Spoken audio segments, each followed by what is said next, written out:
Hello friends, आज फिर स्वागत है आपका मेरे चैनल पर। और सुंदर सुंदर डेज़ी खिले हैं। कल हमने बात की थी गुलाब पर कि फरवरी में हमें गुलाब की प्रूनिंग कर देनी चाहिए और उसे एक निश्चित शेप दे देनी चाहिए, क्योंकि इस टाइम नई नई ग्रोथ शुरू हो गई है इसमें गुलाब में। तो मैंने अपने 3 प्लांट्स पर काम किया है। वो क्या किया है मैंने कल शाम को, तो वो मैं आपको दिखाती हूँ और उसके बाद मैं क्या करने वाली हूँ ये भी आपको दिखाऊंगी, ताकि आपको भी सुविधा हो जाए कि आपको क्या करना है। जो नई गार्डनिंग कर रहे हैं या करना चाहते हैं तो उनके लिए। तो फ्रेंड्स, ये देखिए, मैंने इसको लगभग सारा ही प्रून कर दिया है और जितनी भी सूखी टहनियाँ थी मैंने इनको हटा दिया है। और इसको अब ये ऊपर की तरफ ग्रो होगा। और ये दूसरा प्लांट है, इसमें ग्रोथ दिख रही है, नई नई ग्रोथ शुरू हो रही है, ये देखिए। और इसको मैंने प्रून कर दिया है। इसमें एक शिमला मिर्च का प्लांट उगा हुआ है, तो उसको मैंने छोड़ दिया है।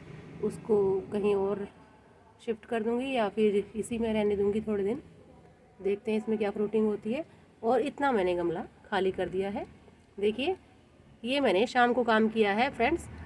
इस तरह से हम अपने पॉट को, मिट्टी अगर हमें उसकी बदलनी है तो हम इस तरह से शाम के टाइम पर उसको आधा इस तरह से खाली कर सकते हैं।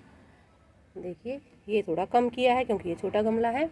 और ये एक पार्टी है, काफ़ी बड़ी है, इसमें से भी मैंने कम कर दिया है। तो इसमें आपको साफ नज़र आ रहा होगा। खाली करने का एक मकसद ये भी है कि थोड़ी जड़ों को हवा लग जाएगी और कोई कीड़े वगैरह अपने अंडे बच्चे दे रहे हों, चींटियाँ वगैरह, तो उनको भी थोड़ा सा वो भी हट जाएंगी। और थोड़ा सा नीचे तक, जब पूरी सर्दियाँ हमारा प्लांट थोड़ा सा सर्दी की वजह से भीगा ही रहा होगा, तो थोड़ा सा उसको जड़ों को हवा भी लग जाएगी। वैसे सारी जड़ें सुरक्षित है, थोड़ा एक तरफ से यही है कि कीटाणु मुक्त हो जाए हमारा प्लांट। और हम इसमें अब नई खाद दे देंगे, क्योंकि रात में तो ठंडक होती है तो इसको कोई नुकसान नहीं होता। तो फ्रेंड्स, अगर आप कभी कोई इस तरह से प्रूनिंग करते हैं तो उसके बाद किसी भी प्लांट की, गुलाब की ही नहीं, किसी भी परमानेंट प्लांट की जब हम प्रूनिंग करते हैं फरवरी में, तो उसमें हमें थोड़ी सी नई खाद देनी चाहिए। आपके पास कंपोस्ट, वर्मी कंपोस्ट, या आप जो भी खाद आपके पास उपलब्ध है आप वो दे सकते हैं।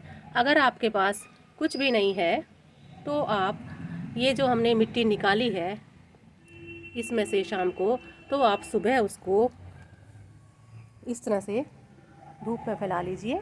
मैंने ये सारी मिट्टी धूप में फैला दी है और सुबह से इसमें अच्छी धूप लगी है। और थोड़ा उलट पुलट लीजिए और उसी मिट्टी को भी आप इस्तेमाल कर सकते हैं।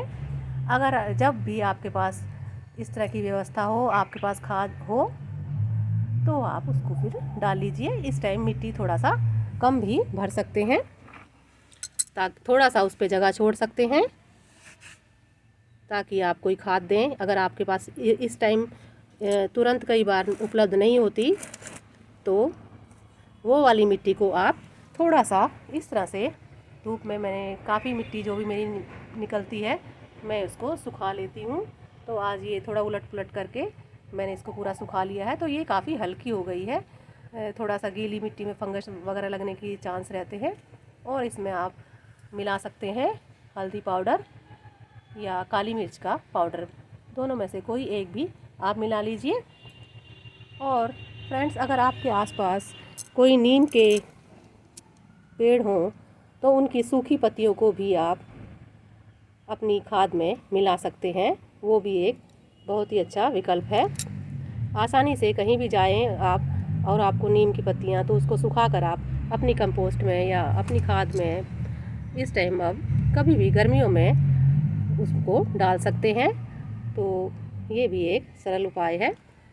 तो ये देखिए, इतना मैंने खाली कर दिया है, इसको काफ़ी अच्छा इसका पूरा ट्रीटमेंट हो गया है। और इसमें आप हल्दी पाउडर, काली मिर्च का पाउडर जो भी आपके पास उपलब्ध हो, या नीम के पत्ते भी सुखा कर आप डाल सकते हैं। तो ये मेरे पास मेरी कंपोस्ट वाली खाद है, तो मैं इसको इसमें अब डाल दूंगी।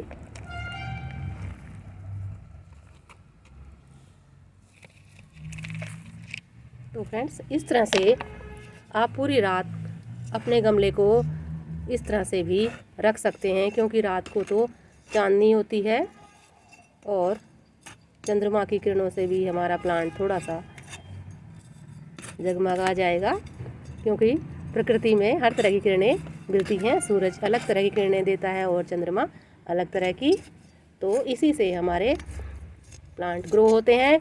मेरे कुछ फ्रेंड्स सोचते हैं कि हमारे प्लांट को ठंड लग जाएगी, तो इसलिए वो ढक कर रखते हैं, पर ऐसा नहीं है। रात की ठंडक भी प्लांट के लिए बहुत ही ज़रूरी है, उपयोगी है। सब चीज़ प्रकृति में ज़रूरी है। तो इस तरह से मैंने इसको अब इतना भर दिया है, और अब मैं इसमें पानी दे दूँगी। तो फ्रेंड्स, इस तरह से कीजिए अपने प्लांट में खाद देने की प्रोसेस। मैंने सोचा कि मेरा ये काम जो मैंने आपको गुलाब की कटिंग वगैरह बताया है, वह अधूरा ही रह जाएगा अगर मैं उसकी पूरी प्रोसेस आपको नहीं बताऊंगी। और मैं इनमें भी ये जो मेरे पास मेरी कंपोस्ट पत्तियों की खाद बनी हुई है, इसको डाल दूंगी।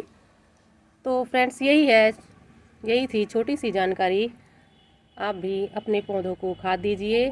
जितने भी परमानेंट प्लांट हैं, इस टाइम अपनी मिट्टी को आप सुखा लीजिए, और बहुत ज़्यादा गमला भरा है तो थोड़ी मिट्टी कम कर लीजिए, और अच्छी तरह से सुखाकर अब थोड़ी सी उसको धूप दिखाकर अपने प्लांट को और ऊर्जावान बनाइए, और गर्मियों के लिए तैयार कीजिए अपने प्लांट को।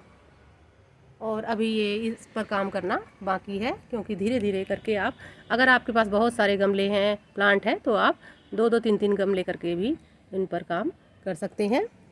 तो फ्रेंड्स, कीजिए गार्डनिंग और खुश रहिए। देखिए, गार्डनिंग करने पर बहुत सारे जीव जंतु हमारे पास अपने आप ही आ जाते हैं। आप कितने भी अकेले हों, इनको देखकर ज़रूर आपको खुशी मिलेगी। ये भी अपना काम कर रहे हैं अपनी तरह का। हर तरह के जीव जंतु समय समय पर फूलों पर आते ही रहते हैं। तो इस तरह से गार्डनिंग करने के साथ साथ आपकी दोस्ती इनसे भी हो जाएगी। ये कुछ कह नहीं रहे हैं, बस आपको खुशियाँ दे रहे हैं और अपना बढ़िया काम कर रहे हैं, हमारे लिए ही शहद बना रहे हैं। तो फ्रेंड्स, कीजिए गार्डनिंग। वीडियो देखने के लिए धन्यवाद।